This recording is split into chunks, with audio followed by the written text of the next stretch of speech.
Bonjour tout le monde. Ça va bien? Oui, ça va. Honnêtement, très content d'être avec vous ce matin. Si vous vous rappelez bien, l'année passée, on avait souligné l'Action de grâce un samedi soir en Église. Qui se rappelle de ça? Et pour des raisons qui étaient évidentes à ce moment-là, le lendemain, on allait basculer en zone rouge et là, ça allait tout changer, là, les plans de pouvoir être ensemble, tout dans une même salle, de pouvoir prendre la communion, parce qu'évidemment, prendre la communion, je pense, c'est très approprié pour l'Action de grâce. Donc, de pouvoir être là ce matin, c'est vraiment un plaisir d'être tous ensemble, assemblés pour célébrer Dieu. Comme c'était dit ce matin, évidemment, on va s'arrêter pour reconnaître ensemble, célébrer la bonté, la grâce, la patience de Dieu envers nous. Envers nous personnellement, envers nos familles, envers notre Église, parce que la grâce de Dieu se décline en plusieurs facettes. Ce n'est pas juste dans un aspect bien précis, puis nulle part ailleurs. Dieu est gracieux dans tous les aspects de nos vies. Mais juste avant ça, j'aimerais ça adresser pourquoi est-ce qu'on voudrait s'arrêter une fois par année pour le faire en Église? Pourquoi est-ce qu'on voudrait faire ce qu'on fait ce matin finalement? Dans le passé, j'ai déjà eu des discussions avec plusieurs chrétiens, certains de cette Église et la majorité d'autres églises, et ils me disaient à quel point c'était frileux de célébrer la fête de l'Action de grâce en Église. Certains même me disaient qu'ils s'opposaient à ça, puisque finalement, ce n'était pas une fête biblique. Et leur raisonnement était assez simple, en vrai. Ils nous disaient que c'est un peu hypocrite de s'arrêter une seule fois dans l'année pour prendre le temps de remercier Dieu. Et à première vue, ça a du sens. Après tout, ce qu'il nous propose, c'est qu'on devrait le faire à chaque jour. Donc, pourquoi s'arrêter de manière particulière pour le faire lors d'une journée précise, lors d'un événement précis? Et à première vue, ça semble tout à fait légitime, effectivement. Si on le fait juste aujourd'hui, puis qu'on ne le fait pas les autres journées, il y aurait quelque chose de malsain dans tout ça. J'ai même déjà entendu des récriminations sensiblement de la même chose pour, par exemple, la Saint-Valentin. Les gens vont dire, mais c'est hypocrite d'aimer son épouse une journée ou une soirée dans l'année où là, on vient avec le bon repas, le bouquet de fleurs, le chocolat, tout le kit, si on a néglige les 364 autres jours. C'est pas comme s'il y avait une vertu magique qui tout d'un coup, ça rattrapait toute la négligence en une seule soirée. Et c'est évident, hein? On est appelé à aimer notre mari, notre épouse, à tous les jours sans exception, à lui démontrer par nos actions, nos paroles, par nos gestes, etc. Et c'est vrai que ce serait franchement hypocrite de le faire une fois dans l'année, si on ne le fait pas tout le reste du temps. Mais si je le fais à tous les jours, est-ce que ça veut dire que c'est mal pour autant de s'arrêter et prendre le temps de le célébrer de manière spéciale? Je pense que c'est ça ici la question ce matin. Avec ce raisonnement-là, on pourrait dire, mais si je me brosse les dents à tous les jours, c'est hypocrite de ma part d'aller chez le dentiste une fois par année pour avoir un check-up annuel. Je le fais à tous les jours. Pourquoi prendre un temps à part pour faire plus? Et on voit bien que ça ne tient pas la route. Hein? On ne veut pas être des brosseurs de dents hypocrites personne, mais le dentiste existe pour quelque chose d'utile aussi. Honnêtement, je ne vois pas pourquoi est-ce qu'on ne pourrait pas rendre grâce à Dieu à tous les jours, à chaque jour, de manière qui est personnelle, et en plus de prendre des moments spéciaux à travers l'année, comme aujourd'hui par exemple, pour se rassembler, pour le faire de manière particulière, d'une manière intentionnelle. Pourtant, quelqu'un pourrait dire avec raison que c'est ce qu'on fait tous les dimanches, sans exception, hein, de se rassembler pour célébrer les louanges de la gloire de celui qui nous a appelés des ténèbres à son admirable lumière. Et ici, je reprends les mots de l'apôtre Pierre qui nous rappellent ça. C'est ce qu'on fait à chaque dimanche, où on vient ensemble célébrer, se rappeler de la bonté et de la grâce de Dieu. Donc, si on le fait à chaque dimanche, pourquoi est-ce qu'on voudrait mettre plus d'emphase sur un dimanche en particulier? Pourquoi est-ce qu'aujourd'hui, c'est plus spécial que les autres dimanches? Laissez-moi juste peut-être vous donner une image pour répondre à cette question. Pourquoi est-ce qu'on célèbre notre anniversaire à chaque année? Avez-vous déjà pensé à ça? Après tout, on vieillit ou on grandit à tous les 365 jours. On n'est pas plus vieux le jour de notre fête que n'importe quel autre jour. On vieillit tous, le temps nous rattrape tous. Donc, pourquoi mettre de l'emphase sur une journée particulière pour célébrer quelque chose, quand en réalité, les 364 autres jours qui m'ont précédé, j'ai vieilli, etc. Et la réponse est bien simple. C'est parce que ça nous fait du bien de s'arrêter pour célébrer une étape importante, de prendre le temps de s'arrêter pour réaliser le temps qui passe. Je pense que c'est fondamental à la nature humaine. On a besoin de s'arrêter, regarder en arrière, prendre du recul et apprécier certains moments, apprendre de certains autres.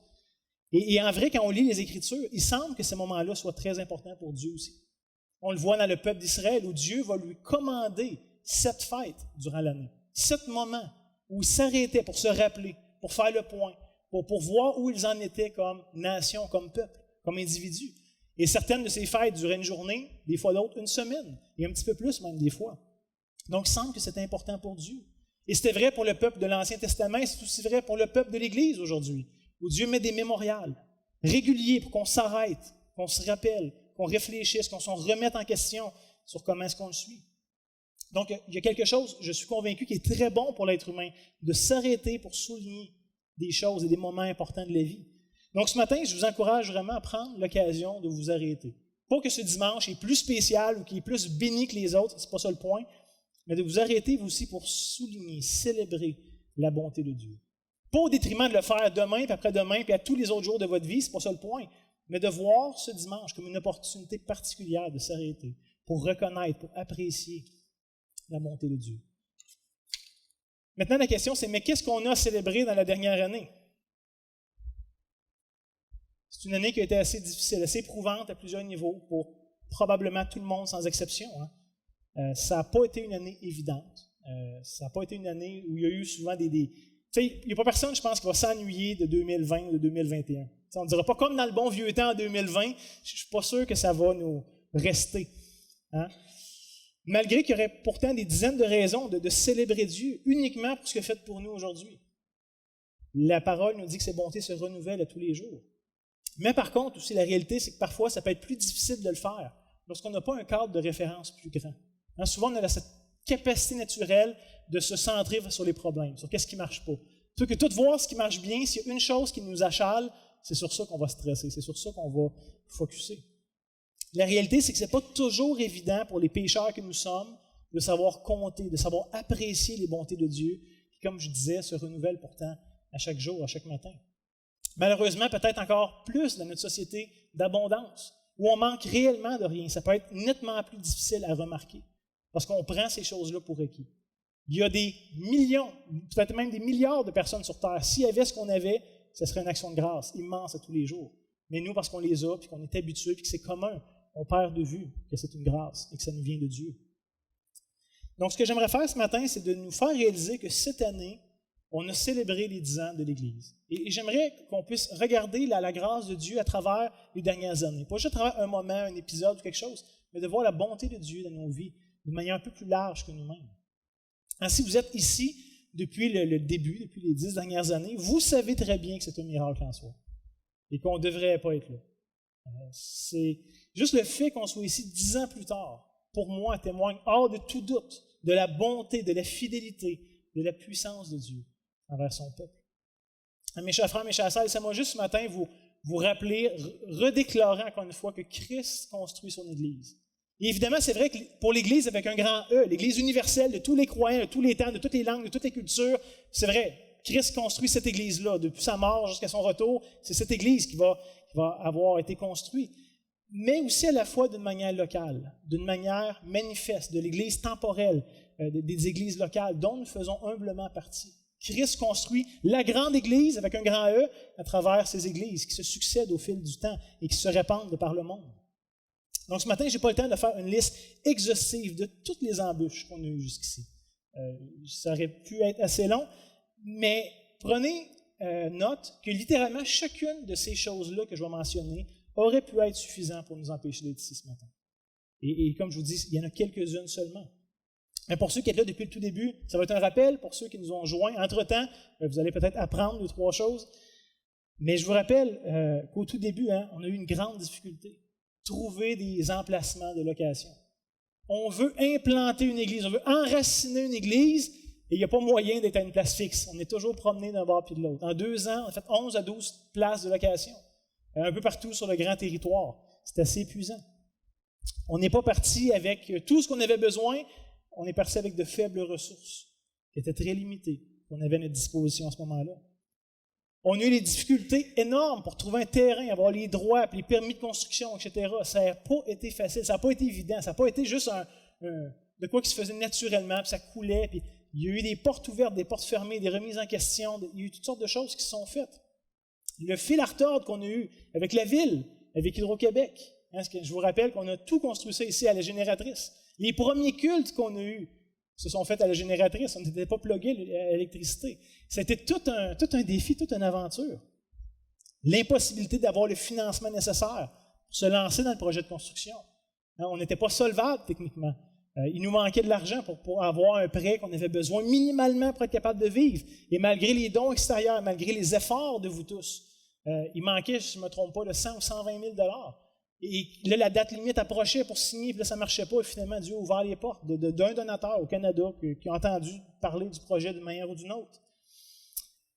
On a tous dû construire ce bâtiment-là de manière bénévole. On n'avait pas les finances pour tout sous-contracter puis tout donner un contrat. On l'a fait de notre sueur. Ça a été long, des mois et des mois, de jours, de soirs, de fin de semaine, dans tous les moments qu'on avait essayé de se rassembler. Puis parmi nous, il y avait des gens qui s'y connaissaient, des professionnels, il y avait des gens qui n'avaient aucune idée de ce qu'ils faisaient. Ça a été tout un défi de faire ça ensemble. On a passé par une crise d'Église qui est extrêmement douloureuse. Si vous étiez là durant ce moment-là, vous savez de quoi je parle. Sûrement que votre cœur souffre encore de ce moment-là. On a vécu des périodes d'instabilité, de conflit, où on n'était pas tous d'un seul cœur ensemble. On n'avançait pas tous dans la même direction, dans le même chemin. Ça a été pénible. On a vécu des périodes de vaches maigres, où les finances étaient extrêmement précaires. Et quand je dis précaire, c'est vraiment très, très, très difficile. Pour nous, l'autonomie financière était impensable à ce niveau-là, à ce temps-là. On avait déjà des dons qui rentraient à l'extérieur. On faisait tout ce qu'on pouvait, puis pourtant, c'était très, très difficile. Et ça, c'est sans compter toutes les tensions relationnelles, les divergences d'opinion, les situations problématiques qui s'additionnaient ou qui se multipliaient des fois dans certains moments. Et comme je vous dis, la liste aurait pu être longue encore. Mais pourtant, par la grâce de Dieu, on est toujours là aujourd'hui. Et non seulement ça, mais on est encore en meilleure position maintenant qu'on ne l'a jamais été avant dans l'histoire. C'est une grâce, ça aussi. On peut noter que notre Église est maintenant établie dans la région.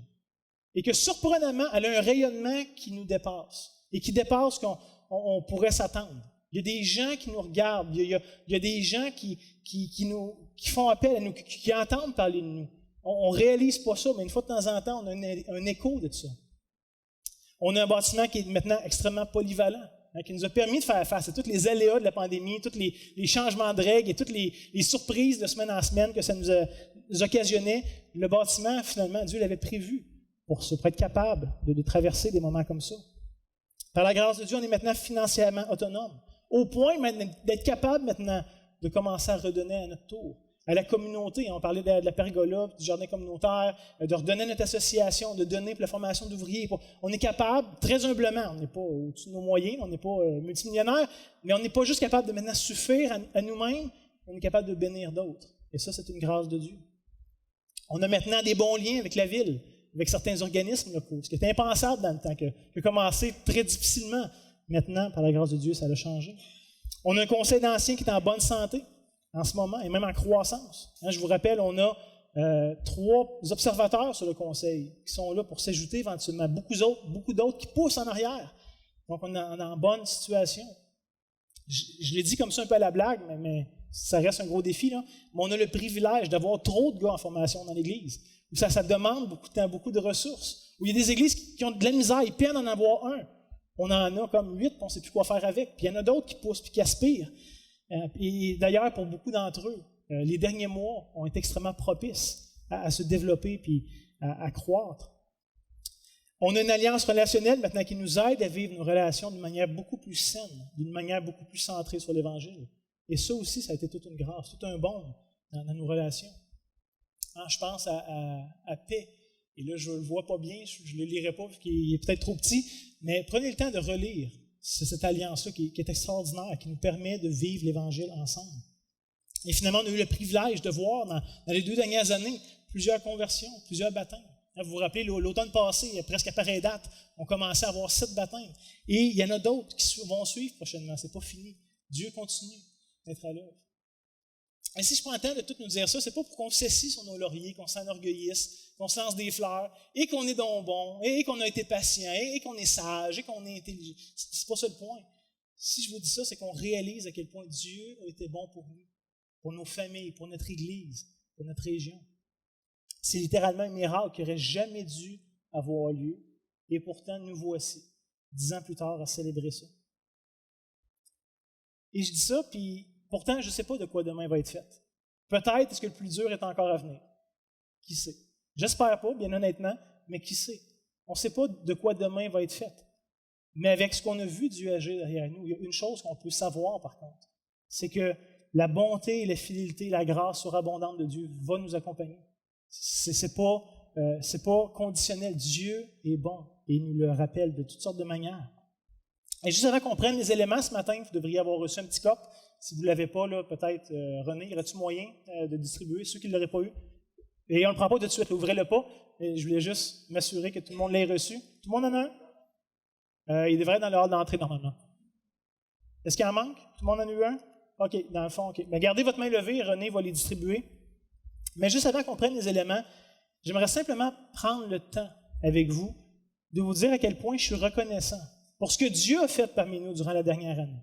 Et je sais que ce n'est pas juste en mon nom que je parle, mais au nom du conseil. Les frères du conseil vont être en accord aussi avec moi là-dessus.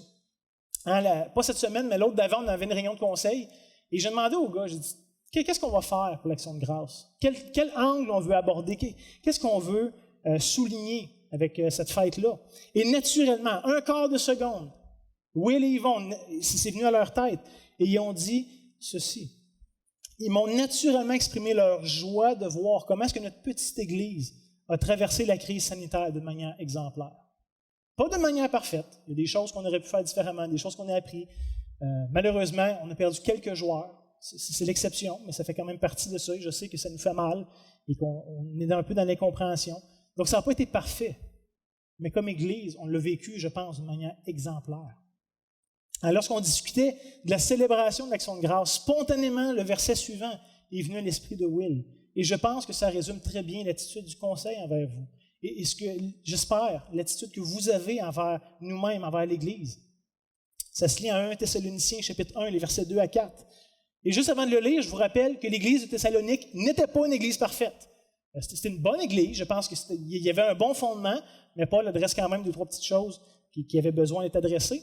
Mais malgré que cette Église n'était pas parfaite, ça n'a quand même pas empêché l'apôtre Paul d'écrire ce qui suit.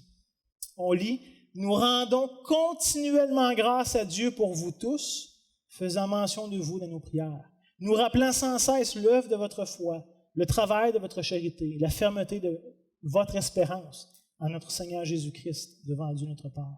Nous savons, frères et sœurs, bien-aimés de Dieu, que vous avez été élus. » Et je pense que c'est un texte qui est tellement approprié. Vous savez, la réalité, c'est que ça n'a pas été évident de gérer, de composer avec ces changements-là de règles qui arrivaient des fois d'une semaine à l'autre. Des fois, ça changeait 2 fois. Durant la même semaine, ça a été pénible. Durant la dernière année, on a tous dû apprendre à s'adapter. D'une manière ou d'une autre, il y a des choses qu'on aimait, qu'on ne pouvait plus faire, des choses qu'on faisait, qu'on aimait moins, la formule, et ça nous a stretché un peu, ça nous a sorti de notre zone de confort. Rappelez-vous simplement d'avoir 3 salles dans l'Église. 3 lieux de projection pour qu'on puisse être ensemble. Et c'était pas super évident, c'était pas super agréable, mais on l'a fait. Et on est là, tu sais. Et malgré que ce n'était pas l'idéal, on était présents ensemble. On a persévéré à se réunir parce que le rassemblement des saints est important aux yeux de Dieu. Et on a tellement persévéré que des fois, on était quand même limité et on a dû refuser certains d'entre vous. C'était plein, ça craquait, ça débordait, on ne pouvait plus accueillir plus. Et c'est à ce point-là. Je suis vraiment encouragé de voir qu'on était prêt à payer le prix de rester ensemble, coûte que coûte. Même si des fois, c'était franchement inconfortable. C'était pas le fun. Il y a eu des moments que je me dis, voyons, pourquoi qu'on fait ça? T'sais? Et il y avait une raison pourquoi est-ce qu'on le faisait, mais ça n'a pas toujours été évident. Mais malgré les difficultés et les choses qu'on a peut-être moins aimées, il faut aussi dire qu'il y a eu des grandes bénédictions qui ont été directement liées à ce qu'on a vécu comme Église en temps de pandémie. Par exemple, ça nous a permis de voir le grand nombre de gens qui étaient prêts à servir de toutes sortes de manières, nous permettre de se rassembler. C'était beaucoup plus demandant de faire des rassemblements comme ça en temps de pandémie, avec tous les respects des règles et tout ça, ça demandait beaucoup plus de bénévoles et de voir naturellement des gens qui se sont dit, moi je vais être là, et qui ont été fidèles depuis ce moment-là, et qui servent encore pour nous permettre de se rassembler. Ça, c'est une grâce. Une autre chose que la COVID nous a un peu forcé à adapter, c'était un culte spécial durant l'été. Et ça, probablement, ça va rester dans notre historique d'Église pour les étés à venir. COVID, pas COVID, d'avoir un culte familial, où maintenant on peut vivre le rassemblement de manière un peu différente, où on peut accueillir les enfants, on peut rendre ça pertinent pour eux. Et ça, je vais vous avouer que je suis extrêmement fier qu'on ait un culte familial, qu'on puisse honorer les enfants, servir les enfants parmi nous, quelques semaines durant l'année, pour leur dire, vous êtes les bienvenus. Ce n'est pas juste une affaire de grands adultes sérieux qui connaissent leurs affaires. Vous aussi, tout jeune que vous êtes, votre foi est interpellée. Une autre chose que je rends grâce à Dieu, c'est que maintenant, la constance des réunions de prière communautaires à chaque semaine, ça a été un immense pas qui a été fait dans ce sens-là. Malheureusement, on n'est peut-être pas autant qu'on pourrait être. Ça, c'est vrai. On est environ une quinzaine à chaque semaine. Mais je peux vous dire, si vous ne participez pas à ces réunions-là, c'est vous qui manquez quelque chose. Il s'est produit quelque chose durant la dernière année qui était excellent. Moi, c'est honnêtement un des bons temps dans ma semaine de repos, d'édification, de stimulation, où on entend la foi des frères et sœurs s'exprimer différemment pour différentes requêtes, de voir plaider semaine après semaine, de voir comment Dieu agit, comment Dieu répond. C'est vraiment édifiant.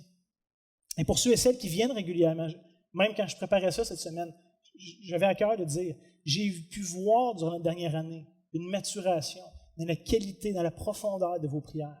Il y a quelque chose de bon que Dieu a fait à travers ceux et celles qui se sont donné l'occasion de le rencontrer et de prier, d'intercéder pour leurs besoins personnels, les besoins de notre Église, de notre région, de notre Québec. Il y a vraiment quelque chose de bon qui s'est produit à ce niveau-là dans la dernière année. Et ça encore, c'est quelque chose que je suis très fier de voir la persévérance dans la prière. Là où c'est pas facile, là où ça demande justement un engagement et de voir que certains ont été sérieux par rapport à ça. Et si vous n'êtes jamais venu, je joue juste une petite parenthèse, mais si vous n'êtes jamais venu, que ça fait longtemps que vous n'êtes pas venu, je vous encourage, remettez ça en priorité dans vos agendas. Comme Église, on veut que ça soit une de nos priorités de prier. Pas juste tout seul chez nous, séparés, de prier ensemble, de s'assembler, de joindre notre amen à la prière des autres, parce qu'on est là ensemble devant le trône, on n'est pas juste individuellement, chacun de notre bord. Personnellement, j'aspire à ce qu'on soit une Église qui prie plus et qui ait ce réflexe naturel de se tourner vers Dieu. Pas juste de regarder tout ce qu'on peut faire, ou juste d'être indifférent, de faire la vie, puis d'avancer dans la vie, puis Dieu bénit, puis Dieu s'arrange. Puis non, qu'on soit une Église qui se mette à genoux. Et malgré qu'on a encore du chemin à faire, je ne suis pas en train de dire qu'on a atteint, malgré qu'on a encore du chemin à faire, je suis extrêmement reconnaissant du pas qu'on a fait. Et pour moi, c'est un pas de géant cette année qui a été fait dans la bonne direction. Surtout, je rends grâce à Dieu que malgré que la société se divise sur un paquet de sujets qui sont très polarisants, vous le savez, je n'ai même pas besoin de les nommer, malgré que notre société se divise, s'entre-déchire et s'accuse et toutes sortes de choses, on peut voir que dans l'Église, on s'accueille quand même avec beaucoup de grâce et beaucoup d'amour. Et ça me réjouit, ça m'encourage. Parce qu'à la fin, on réalise que ce n'est pas nos positions sur tel ou tel sujet qui nous unit, mais c'est Christ qui nous accueille et qu'on vient à lui, que c'est autour de lui qu'on se rassemble. Et je sais que ce n'est pas toujours facile de naviguer là-dedans, c'est sensible, ça nous graphine, il y a toutes sortes de sensibilités reliées à ces sujets-là, très polarisants. Mais je vois que tout le monde fait un gros effort pour ne pas se concentrer sur ce qui est secondaire, mais de rester unis autour de Christ, qui est le centre. Et ça aussi, c'est bon. Ça ne se voit peut-être pas à première vue, mais tout ça, c'est le fruit de l'Évangile, de nos vies, dans la vie de notre Église. D'être capable de s'accueillir dans la différence, de célébrer la diversité dans l'unité. Et ça, c'est un fruit de l'Évangile. C'est Dieu qui produit ça. Et comme vous savez, c'est toujours dans les périodes difficiles qu'on voit qu'est-ce qu'on croit vraiment. Quand ça va bien, c'est facile de s'illusionner et de dire « Ouais, moi, c'est ça que je crois. Moi, c'est ça que je suis. » On a souvent tendance à se surestimer dans les bons temps. Mais c'est dans les périodes difficiles que ça transparaît. De quoi est-ce qu'on est fait vraiment? Qu'est-ce qu'on croit réellement? Et la réalité, c'est que l'Église a fleuri et qu'elle s'est affermie durant cette dernière année qui a été difficile, qui a été particulièrement trouble pour toutes sortes de raisons. Et déjà, avec le peu de recul, je suis capable de voir et d'apprécier ces choses-là. Et n'oubliez pas, je suis un pessimiste chronique. Pour moi, voir les bonnes choses, c'est tout un défi. J'ai tendance à focusser sur ce qui ne marche pas, sur ce qui n'est pas bon, sur ce qui pourrait être mieux. Mais déjà, avec le peu de recul que j'ai, je le vois et j'espère de tout mon cœur que vous êtes capable de le voir aussi. De ne pas juste regarder ce qui ne marche pas, ce qui est difficile ou pénible, mais que vous êtes capable de voir comment Dieu est à l'œuvre, au-delà de nous-mêmes, au milieu de nous.